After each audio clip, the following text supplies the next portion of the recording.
Let's talk about your current world right now, playing a season outside of a bubble in COVID-19 world. We're seeing more and more players being sat due to protocols. We're seeing teams that are getting out there with only 8 players because that is the rule. 2 more NBA games have been postponed. Mavericks, Pelicans tonight, Celtics, Bulls on Tuesday. What is life like for you right now as an NBA player in the era of the COVID-19 pandemic outside of a bubble? It's very, very unique. It's stressful at times because literally every day your phone rings. It's from one of your staff or your athletic trainers. You think that you're positive. We test every morning. I'm literally sitting in my car right now. I just got my rapid results back. I'm negative, so I'm good to go in the building. But that's like every day. It's that, am I negative or am I positive? We don't do anything. We literally go to the gym and we go back home. But as we've seen, you can do everything right. And, the virus waits for no man or woman. It just comes and goes. And I think the NBA is doing a great job of having protocols in place. We wear the mask.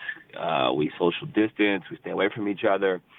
There's not a lot of close proximity, but it's hard to execute this in the midst of a pandemic, I must say, and we're trying our best. But each day is a little bit more hectic, and then in your households, basically whoever's in your household has no life. They can't do anything because they could potentially affect you. And I think it's hard on everyone. It's hard on everyone. It's hard on the whole world, and we're doing the best that we can to kind of continue to empower each other and provide entertainment for the rest of the world. No, and I know discussing, and we've also had callers call in when we have discussed with athletes and members of a sports team about the sacrifices made that clearly, you're not on a breadline, that you're not fighting for your next paycheck. That said, I do want to put that out there as the caveat before we go further in this conversation, because I know you feel the same way.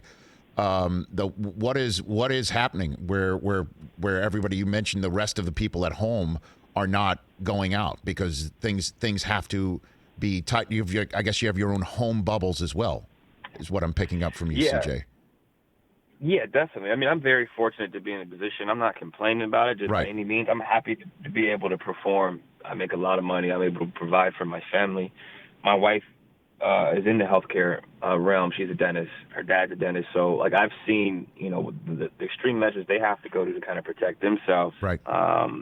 Still serving others on a day-to-day basis, risking, potentially being infected by the coronavirus. So I understand that, and I'm appreciative of that and the frontline workers. But everyone has to kind of buckle down. I think the whole world is buckling down, but the spouses are in a position to where one wrong move could cost them. I've seen John Wall get a haircut and go under contact tracing protocol and miss 4 games. You know what I mean? There's stuff that you normally do on a day-to-day basis, get a haircut, go to the grocery store, all that stuff. Now you have to move with caution because not only could you infect yourself, but you could affect, your organizations, your teams, which in turn affects the staff. And then that's the trickle-down effect of hurting how people take care of their families. Because there's so many people involved in the sports realm, from arena workers to the cleaning lady, the cleaning men and gentlemen that help us out on a day-to-day basis. There's a lot of stuff that goes involved in that are impacted by this.